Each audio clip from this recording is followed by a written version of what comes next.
Hello students, let's see this question. The question says for the reaction N2 gas plus 3H2 gas gives you 2NH3 gas. इसको मैं highlight कर देती हूँ, ये reaction है। इस रिएक्शन के लिए इक्विलिब्रियम कांस्टेंट Kc क्या दिया हुआ है, कॉन्सेंट्रेशन ऑफ NH3 का square divided by concentration of N2 multiply concentration of hydrogen का cube.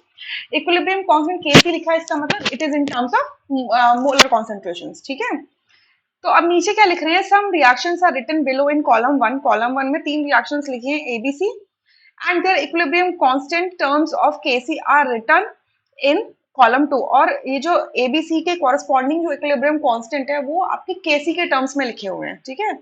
Match the following reaction with the corresponding equilibrium constant. So यहाँ से एक फैक्ट आपको समझना होगा कि अगर मान लीजिए कि कोई रिएक्शन R2P है, रिएक्शन से प्रोडक्ट में है, तो इसका जो इक्विलिब्रियम कांस्टेंट होगा के, इट इज लेट्स से कि इट इज केसी, ये केसी के इक्वल है, ठीक है। अगर इस रिएक्शन को रिवर्स कर दिया जाए यानी कि प्रोडक्ट रिएक्टेंट में कन्वर्ट हो जाएंगे, तो इसका जो इक्विलिब्रियम कांस्टेंट है, सपोज के डैश है, that is going to be 1/Kc, ठीक है। केसी के टर्म्स में मैं बता रही हूँ। और अगर आपका जो फर्स्ट रिएक्शन है R is changing into P, अगर मैंने इसके किसी कॉमन नंबर से मल्टीप्लाई कर दिया, लेट्स से N है, so NR is give changing into NP, सो इसका equilibrium constant K double dash क्या हो जाएगा, it is equals to Kc के टर्म्स में ही आ जाएगा, Kc की पावर n, ठीक है। ये फैक्ट ऐसे याद रखना। डेरिवेशन देखिए हम कर सकते हैं, बट डेरिवेशन की भी रिक्वायरमेंट नहीं है, बट ये एक इजी से चीज है जो से याद रखा जा सकता है, ठीक है। सो हमारा जो गिवन रिएक्शन है हाईलाइटेड है, इसका इक्विलिब्रियम कांस्टेंट इन टर्म्स में मैंने ऐसे लिख लिया है, ठीक है।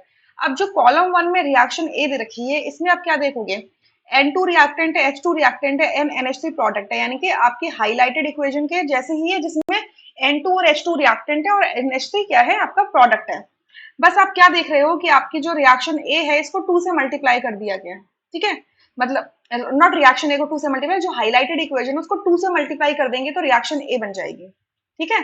सो इस केस में जो आपका ए है, ए रिएक्शन के लिए जो केसी होगा, लेट्स से इसको के डैश कह दें, तो केसी के टर्म्स में वो क्या हो जाएगा, केसी का स्क्वायर, क्योंकि 2 से मल्टीप्लाई कर रहे हो ना। तो अभी जस्ट बताइए, कॉमन नंबर से मल्टीप्लाई करते हैं तो उस रिएक्शन का इक्विलिब्रियम कांस्टेंट प्रीवियस रिएक्शन के टर्म्स में आ जाता है, ठीक है। तो केसी का स्क्वायर हो जाएगा।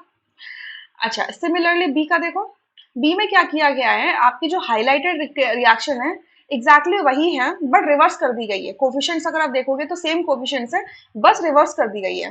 सो रिएक्शन बी के लिए जो इक्विलिब्रियम कांस्टेंट है, लेट्स से के डबल डैश है, तो वो केसी के टर्म्स में क्या हो जाएगा, 1/Kc, ठीक है। एंड सिमिलरली रिएक्शन सी जो देखोगे, उसमें आप क्या देख रहे हो, N2H2 रिएक्टेंट है, NH3 आपका प्रोडक्ट है, बट आप कोफिशिएंट्स देखिए यहाँ पर, अगर मैं हाईलाइटेड रिएक्शन को अगर मैं 1/2 से मल्टीप्लाई कर दूं, तो N2 का कोफिशिएंट 1/2 हो जाएगा, H2 का कोफिशिएंट 3/2 हो जाएगा और NH3 का कोफिशिएंट 1 हो जाएगा। तो यानी कि जो सी रिएक्शन है, इसका equilibrium constant K triple dash क्या हो जाएगा, Kc के टर्म्स में Kc की पावर 1/2 हो जाएगा, ठीक है। सो अब मैच देख लेते हैं, ए का क्या होगा, ए का होगा एस, ए की मैचिंग होगी एस से, ठीक है। बी की मैचिंग होगी आर से और सी की मैचिंग होगी क्यू से, ठीक है।